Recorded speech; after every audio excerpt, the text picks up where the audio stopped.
Injili ya Mathayo mtakatifu sura ya 6. Angalieni msifanye wema wenu machoni pa watu kusudi mtazamwe na wao. Kwa maana mkifanya kama hayo, hampati thawabu kwa Baba yenu aliye mbinguni.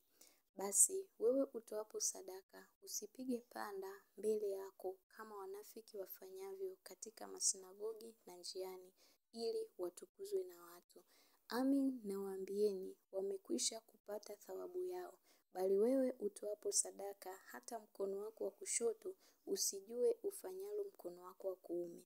Sadaka yako iwe kwa siri, na Baba yako aonaye sirini atakujazi. Tena msalipo, msiwe kama wanafiki, kwa maana wao wapenda kusali hali wamesimama katika masinagogi na katika pembe za njia, ili waonekane na watu. Amin nawaambia, wamekwisha kupata thawabu yao. Bali wewe usalipo, ingia katika chumba chako cha ndani, na ukiisha kufunga mlango wako, usali mbele za Baba yako aliye sirini, na Baba yako aonaye sirini atakujazi. Nanyi mkiwa katika kusali, msipayuke kama watu wa mataifa, maana wao hudhani ya kuwa watasikiwa kwa sababu ya maneno yao kuwa mengi. Basi, msifanane na hao, maana Baba yenu anajua mnayohitaji kabla ninyi hamjamuomba. Basi, ninyi salini hivi: Baba yetu uliye mbinguni, jina lako litukuzwe, ufalme wako uje, mapenzi yako yatimizwe hapa duniani kama huko mbinguni. Utupe leo riziki yetu, utusamehe deni zetu, kama sisi nasi tuwasamehevyo wadeni wetu, na usitutie majaribuni, lakini utuokoe na yule mwovu, kwa kuwa ufalme ni wako na nguvu na utukufu hata milele. Amina. Kwa maana mkiwasamehe watu makosa yao, na Baba yenu wa mbinguni atawasamehe ninyi. Bali msipowasamehe watu makosa yao, wala Baba yenu hatawasamehe ninyi makosa yenu. Tena mfungapo, msiwe kama wanafiki wenye uso wa kukunjamana, maana hujiumbua nyuso zao ili waonekane na watu kuwa wanafunga. Amin nawaambia, wamekwisha kupata thawabu yao.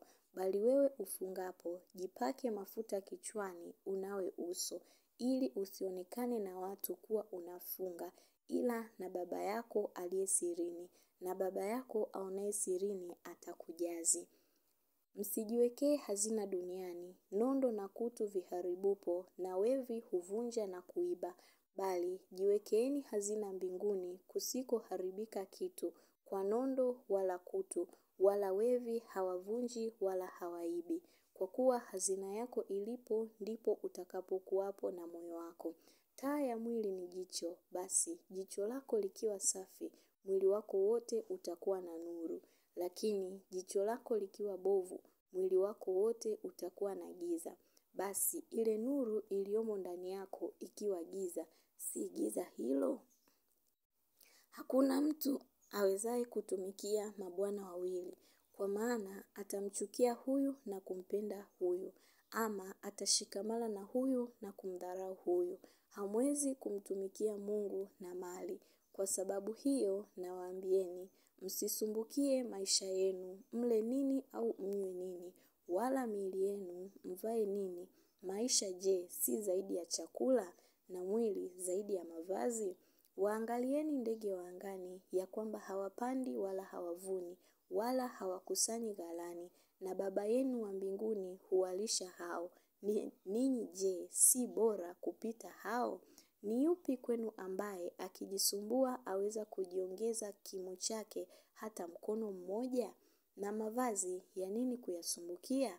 Fikirini maua ya mashamba jinsi yameavyo, hayafanyi kazi wala hayasokoti.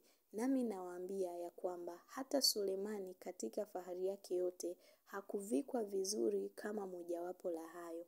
Basi, ikiwa Mungu huyavika hivi majani ya kondeni, yaliyopo leo na kesho hutupwa karibuni, je, hatazidi sana kuwavika ninyi, enyi wa imani haba? Msisumbuke basi, mkisema tule nini, au tunywe nini, au tuvae nini? Kwa maana hayo yote mataifa huyatafuta, kwa sababu Baba yenu wa mbinguni anajua ya kuwa mnahitaji hayo yote. Bali utafuteni kwanza ufalme wake na haki yake, na hayo yote mtazidishiwa. Basi msisumbukie ya kesho, kwa kuwa kesho itajisumbukia yenyewe. Yatosha kwa siku maovu yake.